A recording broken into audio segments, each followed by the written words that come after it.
All right.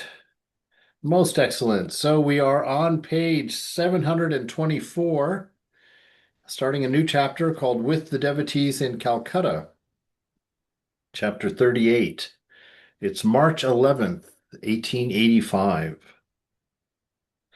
On the morning of Wednesday, March 11th, Sri Ramakrishna and some of his disciples visited Balaram Bosa's house. Balaram was indeed blessed among the householder disciples of the Master. Sri Ramakrishna often described him as a rasadar, or a supplier of stores, appointed by the Divine Mother to take care of his physical needs. Balaram's house in Calcutta has been sanctified many times by the Master's presence. Over 100 times, I've heard, he went to Balaram's house.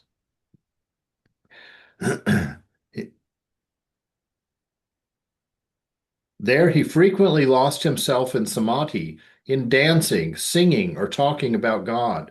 Yes, I can't wait to go to my first meeting where I have that kind of, what did you guys do tonight? Oh, well, we didn't do much. We went to samadhi, did some dancing, some singing, some talking about God. Maybe we should have an online samadhi dancing group.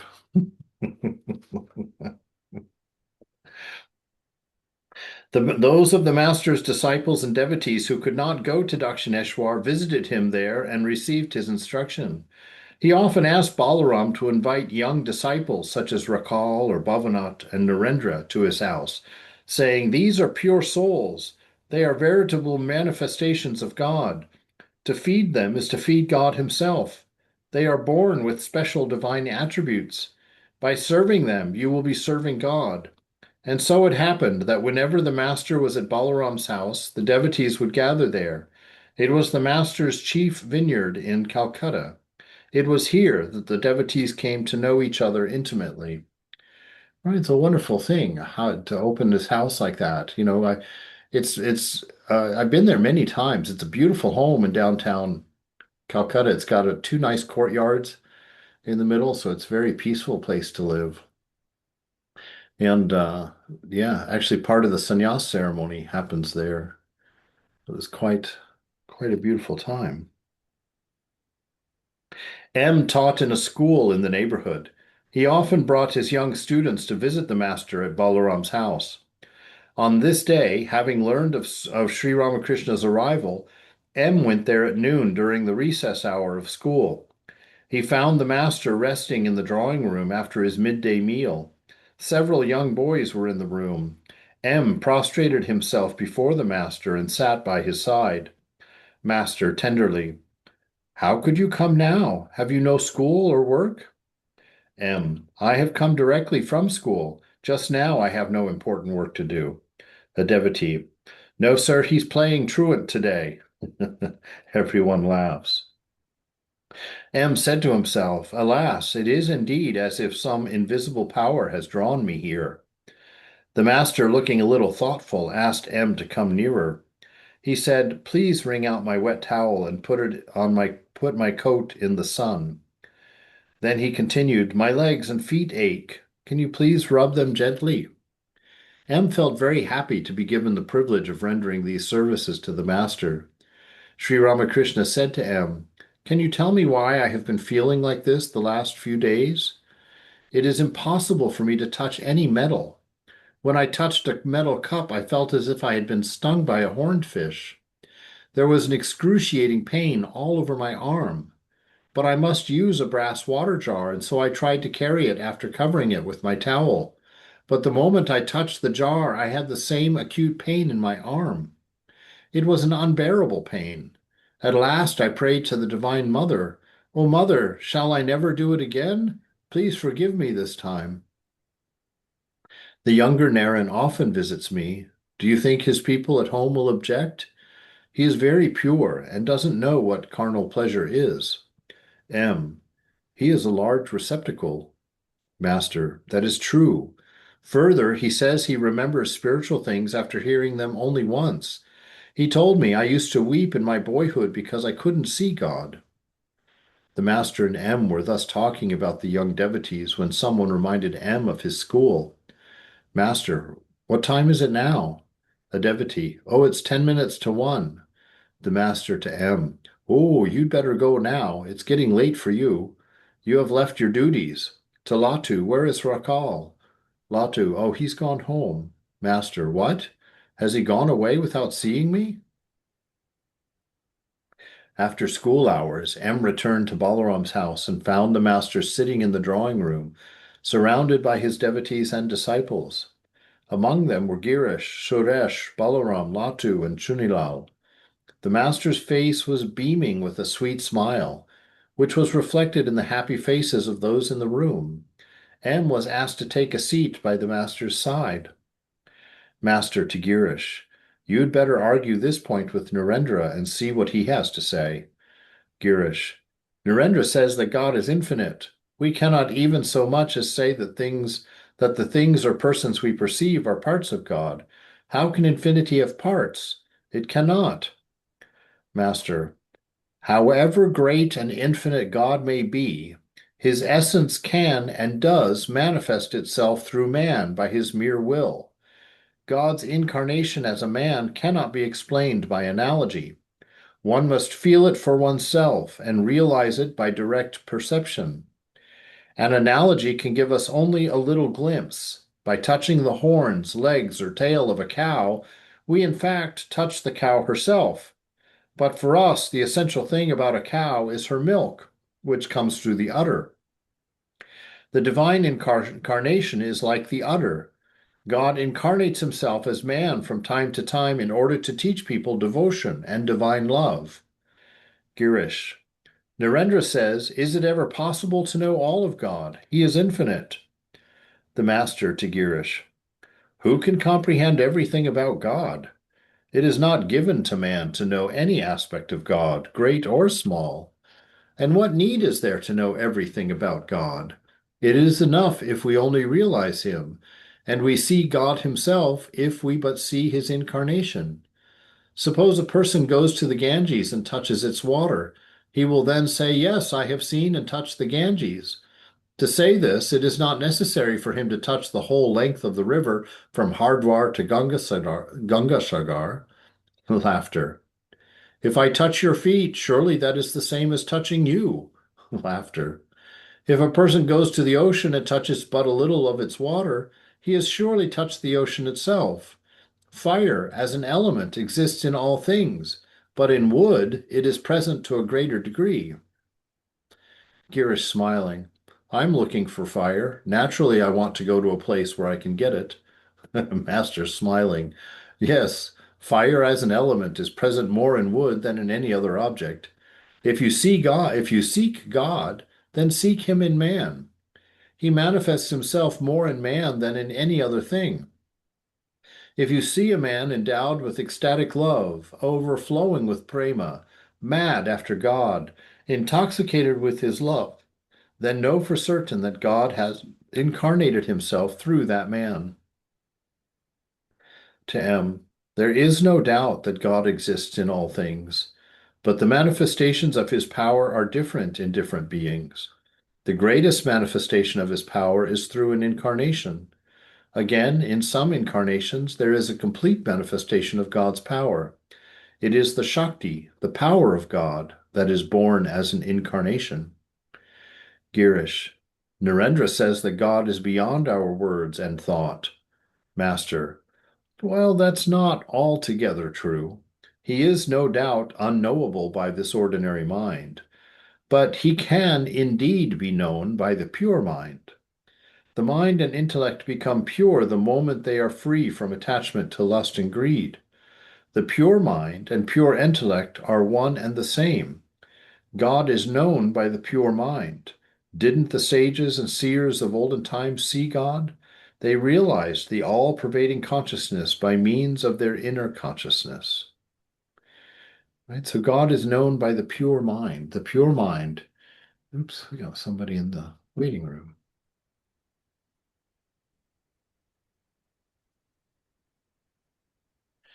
Yeah, this that God can be known by the pure mind. This is when your mind becomes a window. to your divine nature, right? When we kill the ego, when egoism dies, your mind becomes a window, right? God can clearly be seen through that window, right? When the mind is excited by the thought of me and mine, that window is translucent. You can't see through it anymore. You can't see it very clearly. And so to have a pure mind, a mind that's silent, right? Because all noise comes from imbalance, right? All movement comes from imbalance, from instability. And so when the mind is purely stable, right, centered on self, the ideal of love that's well established within itself, then that's pure mind, a mind with no desire. And that mind knows God, right?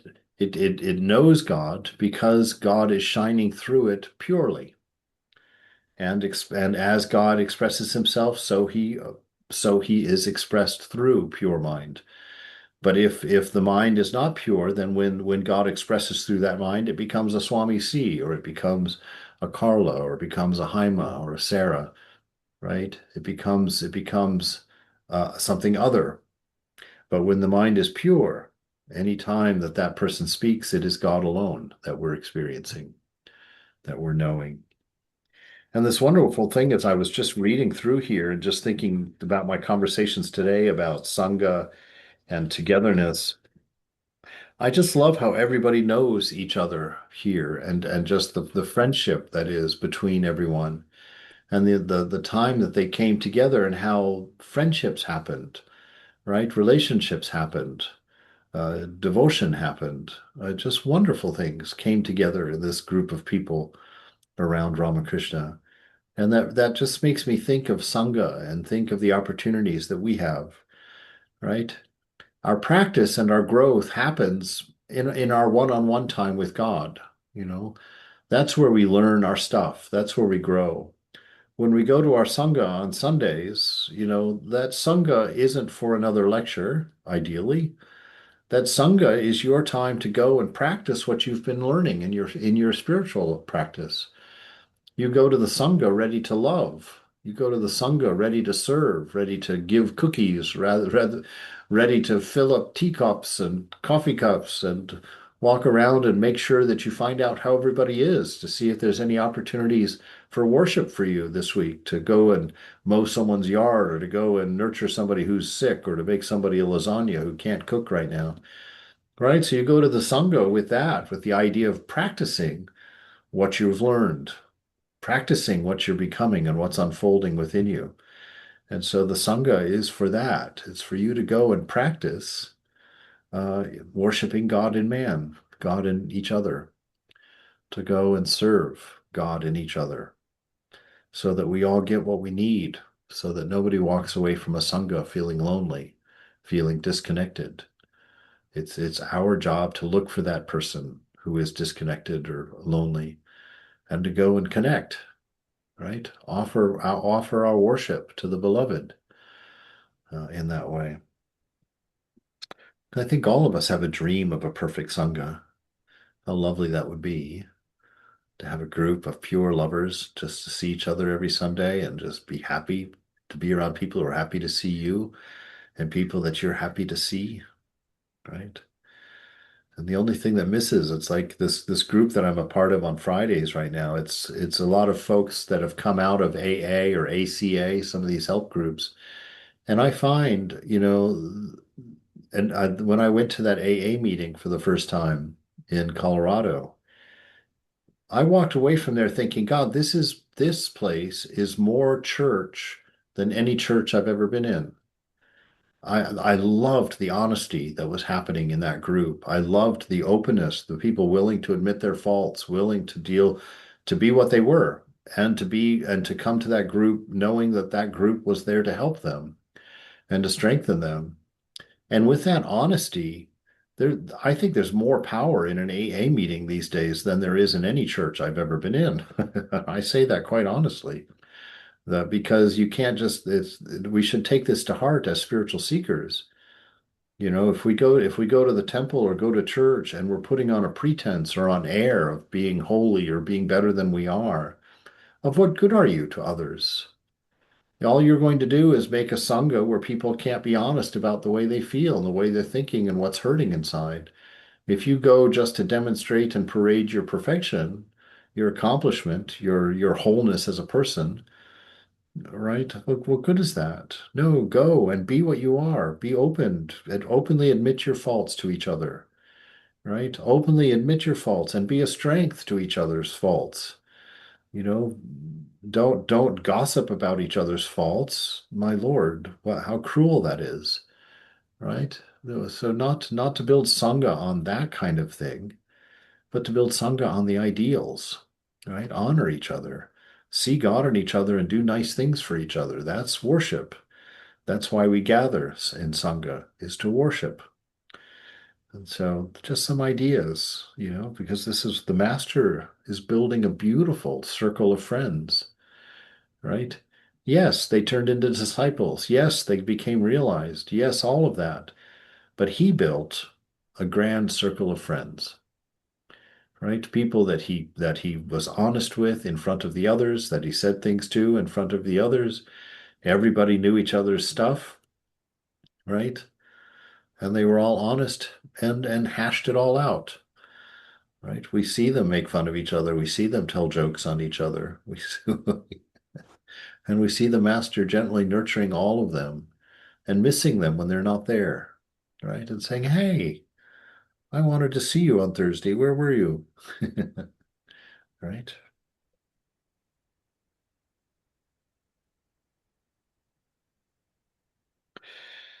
So Girish says that Narendra says that God is beyond our words and thought. All right. And Master says, well, that's not altogether true. He is no doubt unknowable by the ordinary mind, right? Because the mind of egoism is not perceiving things as they are, but perceiving the things as it thinks they are, right? And so that's why a mind with an ego in it can't see God. He can be known by the pure mind. The mind and intellect become pure the moment they are free from attachment to lust and greed, right? The moment that we're free from attachment to lust and greed, we can see God. So understand that it's lust and greed and anything, any of their derivatives. And so make that choice when you find yourself choosing lust or choosing greed. See if you can make a moment and say, hey, no, I'm going to choose freedom here, right? I'm going to choose freedom so that we're conscious of what we're praying for, so that we know, we can see why we have struggles keeping our minds quiet, right? Because we've become aware of all of the noisy things we stuff in there. If you keep a zoo in your purse, don't open it just anywhere. The pure mind and the pure intellect are one and the same. God is known by the pure mind. Didn't the sages and seers of olden times see God? They realized the all-pervading consciousness by means of their inner consciousness. Girish with a smile. I defeated Narendra in the argument. The master. Oh no. He said to me, when Girish Ghosh has so much faith in God's incarnation as man, what can I say to him? It is not proper to meddle with such faith. So Girish thought he had beat Narendra in an argument, but Narendra was just putting on the soft gloves because he respected his beautiful devotion. And Girish with a smile. Sir, we are very free and easy with our words. But M is sitting there with his lips shut tight. What in the world is passing through his mind? What do you say about it, sir? The master with a laugh. Well, there's a common adage that tells people to beware of the following: a man with a loose tongue, a man whose mind cannot be fathomed even by an expert diver, a man who sticks the sacred tulsi leaf in his ears as a sign of holiness, a woman wearing a long veil to proclaim her chastity, and the cold water of a reservoir covered with green scum, bathing in which one gets typhoid fever. These are all dangerous things, with a smile, but it is different with M. He is a serious man. Everyone laughs. Chunilal, people have begun to whisper about M's conduct. Ooh, Even you, Choni Lal. People have begun to whisper about M's conduct. The younger Naren and Baburam are his students, as are Naren, Paltu, Purna, and Tej Chandra. The rumor is that he brings these boys to you, and so they neglect their studies. The boys' guardians hold M responsible. Master, ugh, but who would believe their words? They were telling us they were thus talking when Naren entered the room and bowed low before the master. He was a student of 17 or 18 years old and of fair complexion. He was dearly loved by the master, who was very eager to see the boy and to feed him. Many a time at the temple garden at Dakshineshwar, the master wept silently for Naren. He looked on him as the manifestation of Narayana himself. Yeah, see, that's Thakur could just saw God in all of us to the point of tears like that. He would see you and break into tears because he would see that beloved in you first. He would see your true nature before he would see what you see. Girish at the sight of Naren. There! Who told him about this? Now we realize that M is at the root of all mischief. Everyone laughs. Master smiling. Stop! Hold your tongue. There is already an evil rumor about him. The conversation next turned to Narendra. A devotee. Why doesn't he come to you so frequently nowadays? Master, quoting a proverb. Man's worries over bread and butter are simply amazing. They make even Kalidasa lose his wits. Balaram. Narendra frequently visits his friend Ananda Guha of the family of Shiva Guha. Master, yes, I've heard that too. Narendra and his friends meet at the house of a government officer and conduct meetings of the Brahmo Samaj there. A devotee. The officer's name is Tarapada. Balaram smiling. The Brahmins say that Ananda Guha is a very egotistic person. Master. Never listen to what the Brahmins say. You know their nature very well. If a man doesn't give them money, they will call him bad. On the other hand, if a man is generous to them, they will call him good. Everyone laughs. I know Ananda. He's a good man. The drawing room was full of devotees. The master wanted to hear some songs. At his request, Tarapada sang about Krishna. O Krishna, O Keshava, bestow thy grace upon thy luckless servants here. O Keshava, who delights to roam Vrindavan's glades and groves. O Madhava, our mind's bewitcher, sweet one, who steals our hearts, sweetly playing on your flute. Chant, O mind, the name of Hari. Sing aloud the name of Hari. Praise Lord Hari's name. O you eternal youth of Braha, tamer of fierce Kalaya, slayer of the afflicted sphere, beloved with the arching eyes and crest and with arching peacock feather, charmer of Sri Radha's heart, Govardhan's mighty lifter, you, all garlanded with sylvan flowers, O Damodara, Kamsa's scourge, O dark one who does sport in bliss with sweet Vrindavan's gopi maids, chant, O mind, the name of Hari. Sing aloud the name of Hari. Praise Lord Hari's name. Master to Girish. Ah, that is a beautiful song. Did you write it? The devotee. Yes, sir. He wrote all the songs for his play, the Chaitanya Leela. Master. This one has really hit the mark. At Sri Ramakrishna's request, Tarapada sang two more songs. In the first, Nitai exhorts people to share Radha's love for Krishna. Come, one and all, take Radha's love. The high tide of her love flows by. It will not last very long. Oh, come then, come ye, one and all. In countless streams it flows from her, as much as your desire is yours. Made all of love, she pours out love, unstintingly for everyone. Her love intoxicates the heart with heavenly bliss and thrills the soul. Oh, come and sing Lord Hari's name. Drawn by her love, oh, come, all of you. Next he sang about Gauranga. Who are you, goer of the golden hue, that quenches the thirst of my soul? You raise a storm in the sea of love, and scarcely can I steady my boat. Once, as a cowherd boy in Vrindavan, you did tend the cows. In your hands you held the flute that so bewitched the gopi maids. Lifting Govardhan's mount in your arms, you shielded Vrindavan from ill, and at the wounded gopi's feet humbled yourself in repentant love. The devotees pressed M to sing, but M was shy and asked them in a whisper to excuse him. Girish to the master, Sir, we can't find a way to persuade M to sing. Master annoyed. Yes, he can bare his teeth at school, but shyness overpowers him when he's asked to sing. M, feeling greatly distressed, remained speechless. Suresh Mitra, a beloved householder disciple of the master, was seated at a distance. The master cast an affectionate glance at him and said to him, pointing to Girish, You talk of having lived a wild life, but here is one you could not surpass. Oh, said to him, pointing to Girish, yes. Suresh with a smile, Yes, sir, he's my elder brother in that respect. Everyone laughs. The Girish to the master.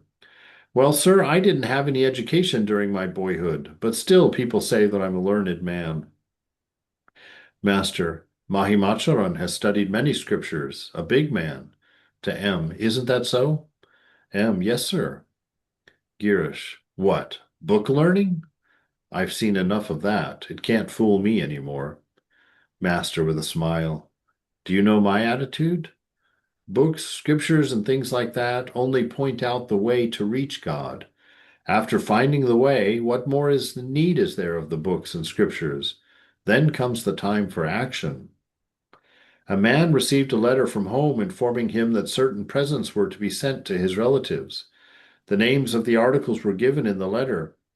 As he was about to go shopping for them, he found that the letter was missing. He began anxiously to search for it, several others joining in the search. For a long time they continued the search. When at last the letter was discovered, his joy knew no bounds. With great eagerness, he opened the letter and read it. It said that he was to buy 5 seers of sweets, a piece of cloth, and a few other things. Then he did not need the letter any more, for it had served its purpose. Putting it aside, he went out to buy the things. How long is such a letter necessary? As long as its contents are not known. When the contents are known, one proceeds to carry out the directions. In the scriptures, you will find the way to realize God. But after getting all the information about the path, you must begin to work. Only then can you gain your goal, can you attain your goal. Yeah, see, this is a concern I'm starting to have about myself and about my fellow Vedantins, that we do an awful lot of hearing lectures. We do an awful lot of listening to YouTube videos on spiritual life, right?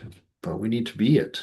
We need to go out and serve our communities, get to know our neighbors so that we can find out that they're isolated, that they're hurting, that they're broken, right? In these times, that we've become trapped in our houses of silence.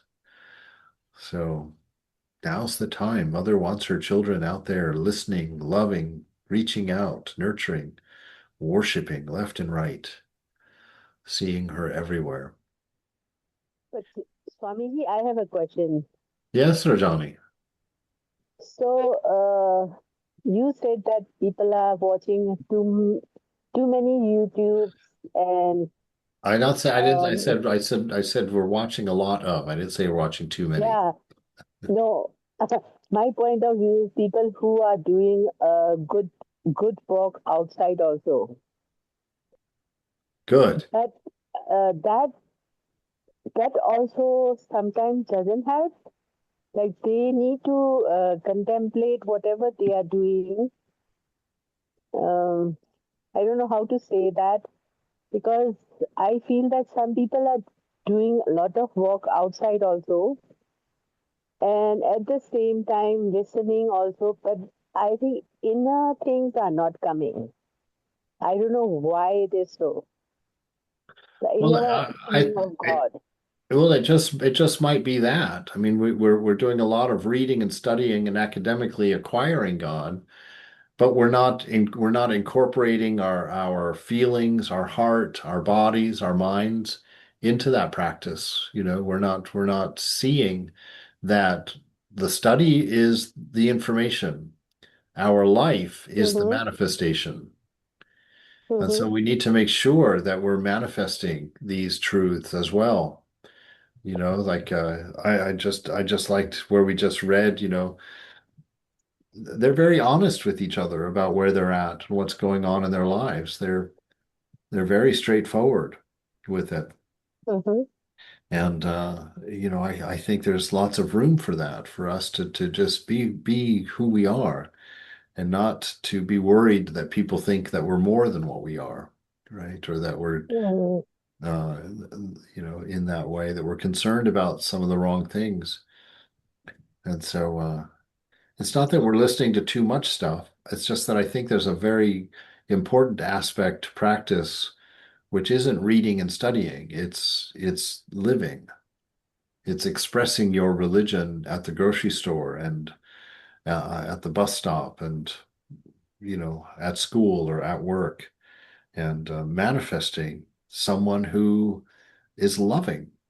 All right. That you're known for that in the office. Oh yes, her. Oh yes, she always brings that wonderful dessert on Sunday on Friday afternoons. Oh yes, that one. Oh, she's always wrote me a card whenever I'm sick. She's amazing, or he's amazing. Right? We can start taking all of this learning that we have about spiritual life and about love and go out and start making sure we've got get well cards stacked and ready to go, that we've got cupcakes ready to make and deliver, right? Because we go to the office, we're not accountants, we're not CEOs, we're not bus drivers, we're lovers, lovers of humanity, lovers of God.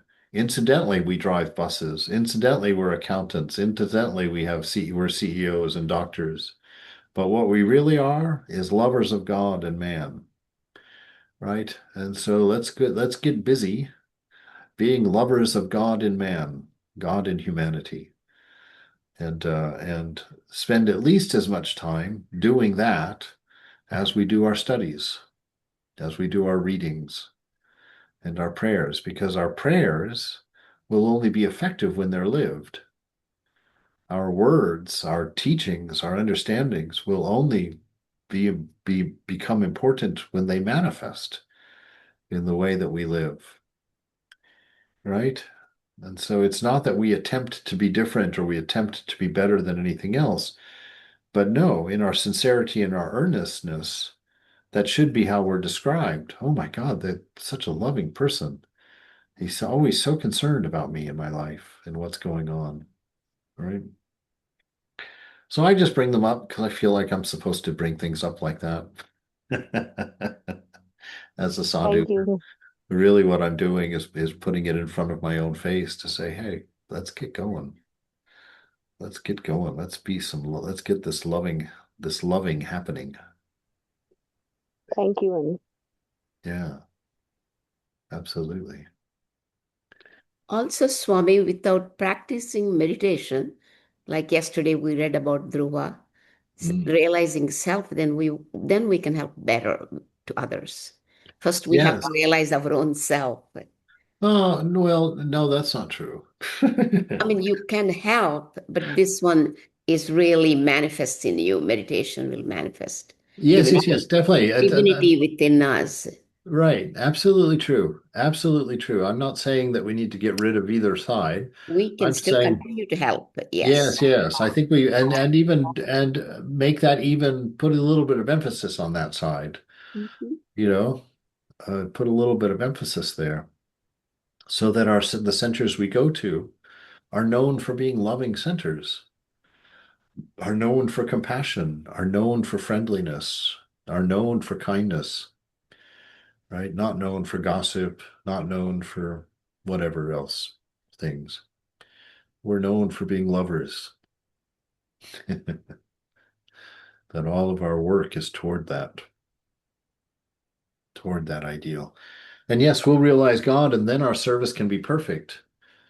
But until then, we're toddlers, and we should make our very best bouquets of flowers to give to our Divine Mother, regardless of how wonky they look. She understands we're toddlers, but she wants some flowers. So let's go out there. Let's go out there and get our mama some flowers, right? Worship her in others in that way.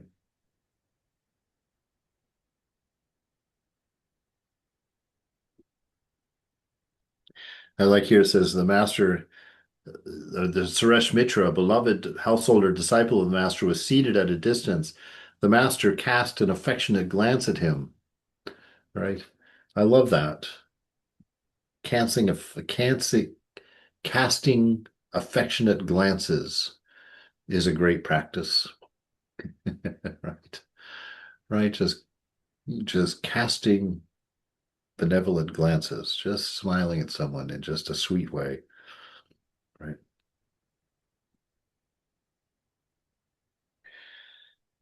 All right.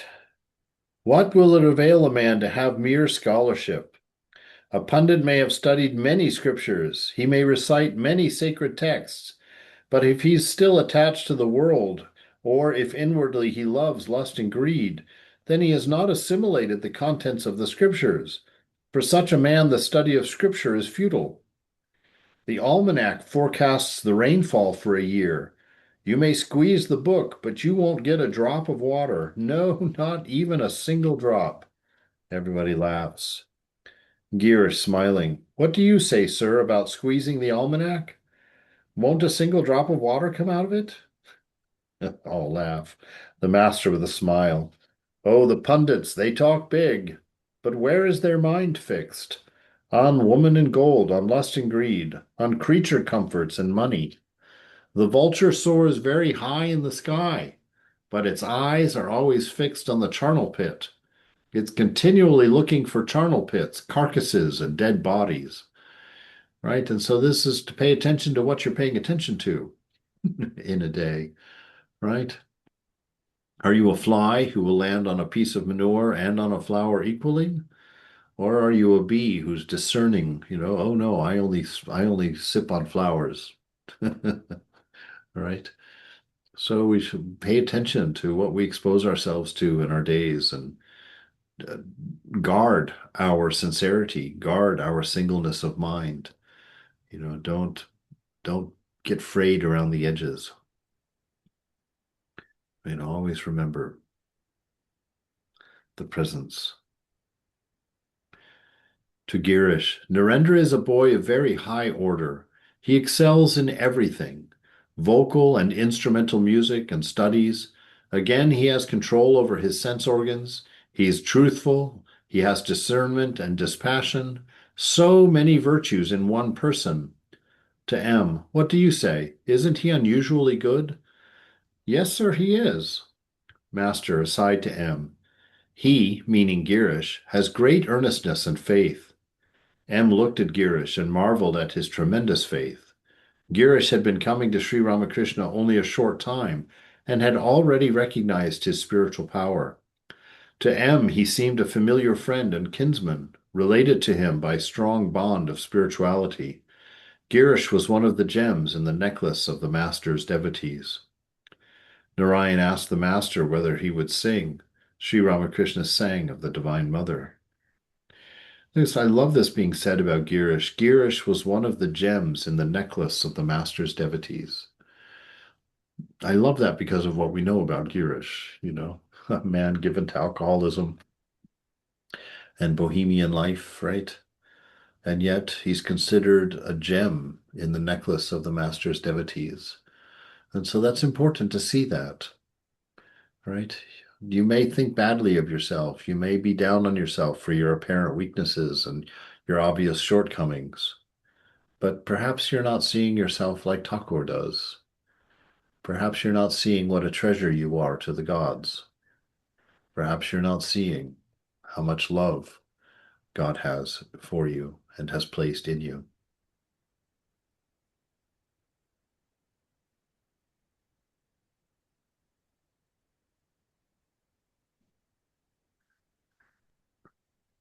Narayan asked the master whether he would sing.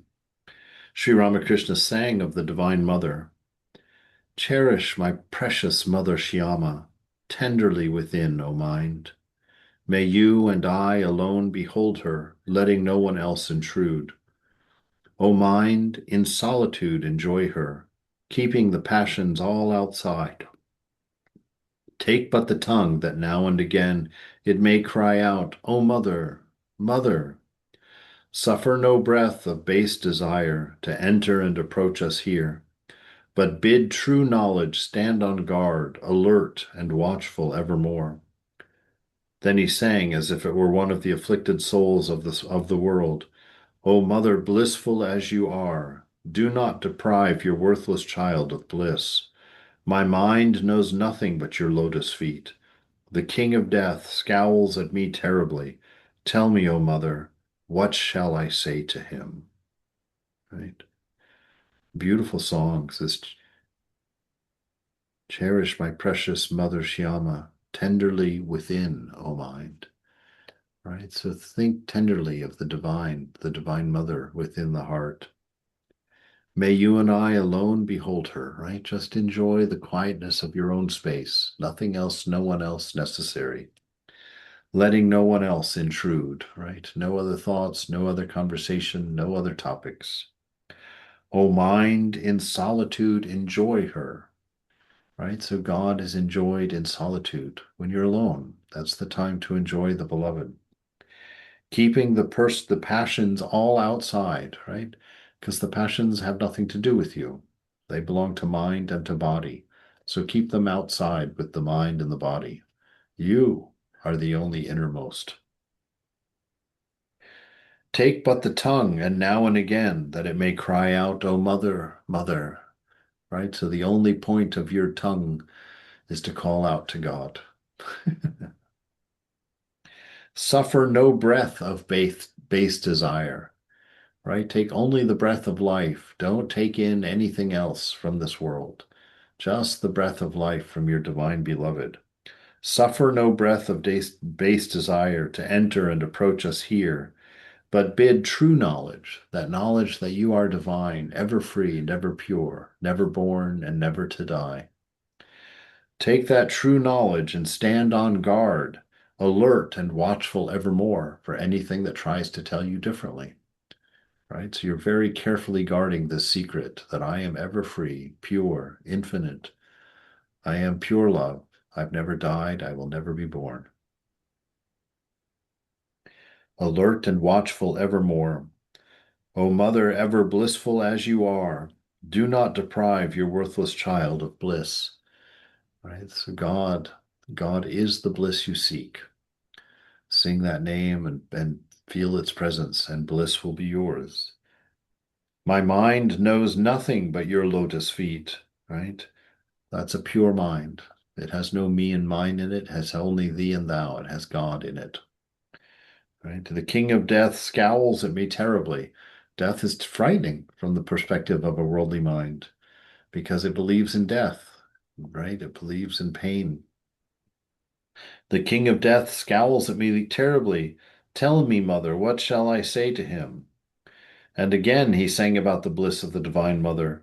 Behold, mother, my mother playing with Shiva, lost in an ecstasy of joy. Drunk with the draught of celestial wine, she reels, and yet she does not fall. The devotees listened to the songs in deep silence. After a few moments, Sri Ramakrishna said, I have a slight cold, so I couldn't sing well. Gradually it became dusk. The shadow of evening fell on Calcutta. For the moment, the noise of the busy metropolis was stilled. Gongs and conch shells proclaimed the evening worship in many Hindu homes. Devotees of God set aside their worldly duties and turned their minds to prayer and meditation. This joining of day and night, this mystic twilight, always created an ecstatic mood in the Master. The devotees seated in the room looked at Sri Ramakrishna as he began to chant the sweet name of the Divine Mother. After the chanting, he began to pray. What was the need of prayer to a soul in constant communion with God? Did he not rather want to teach erring mortals how to pray? Addressing the Divine Mother, he said, O Mother, I throw myself on your mercy. I take shelter at your hallowed feet. I do not want bodily comforts. I do not crave name and fame. I do not seek the 8 occult powers. Be gracious and grant that I may have pure love for you, a love unsmitten by desire, untainted by any selfish end, a love craved by the devotees for the sake of love alone. And grant me the favor, O Mother, that I may not be deluded by your world-bewitching Maya, that I may never be attached to the world, to lust or greed, conjured up by your inscrutable Maya, O Mother. There is no other but you, whom I may call my own. Mother, I do not know how to worship. I am without austerity. I have neither devotion nor knowledge. Be gracious to me, Mother, and out of your infinite mercy, grant me love for your lotus feet. That's a very beautiful and tender moment right there. Every word of this prayer, uttered from the depths of his soul, stirred the minds of the devotees. The melody of his voice and the childlike simplicity of his face touched their hearts, oh, so very deeply. Girish invited the master to his house, saying that he must go there that very night. Master, don't you think it will be too late? Girish, no, sir, you may return any time you like. I shall have to go to the theater tonight to settle a quarrel there. It was 9 o'clock in the evening when the master was ready to start for Girish's house. Since Balaram had prepared supper for him, Sri Ramakrishna said to Balaram, Please send the food you have prepared for me to Girish's. I shall enjoy it there. He did not want to hurt Balaram's feelings.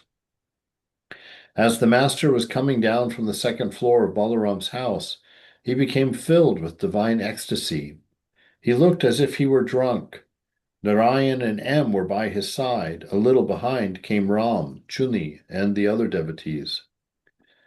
No sooner did he reach the ground floor than he became totally overwhelmed. Narayan came forward to hold him by the hand lest he should miss his footing and fall. The master expressed annoyance at this. A few minutes later, he said to Narayan affectionately, If you hold me by the hand, people will think that I am drunk. I shall walk by myself. Girish's house was not far away. The master passed the crossing at Boshpara Lane. Suddenly he began to walk faster. The devotees were left behind. Presently Narendra was seen coming from the distance. At other times the master's joy would have been unbounded by the thought of Narendra or at the mere mention of his name. But now he did not even exchange a word with his beloved disciple. As the master and devotees entered the lane where Girish lived, he was able to utter words. He said to Narendra, Are you quite well, my child? I could not talk to you then. Every word the master spoke was full of infinite tenderness. He had not yet reached the door of Girish's house, and suddenly he stopped and said, looking at Narendra, I want to tell you something. This is one, and that is another. Who could know what was passing through his innermost soul at that moment? Girish stood at the door to welcome the master. As Sri Ramakrishna entered the house, Girish fell at his feet and lay there on the floor like a rod. At the master's bidding, he stood up, touching the master's feet with his forehead. Sri Ramakrishna was taken to the drawing room on the second floor. The devotees followed him and sat down, eager to get a view of the master and to listen to every word that fell from his lips.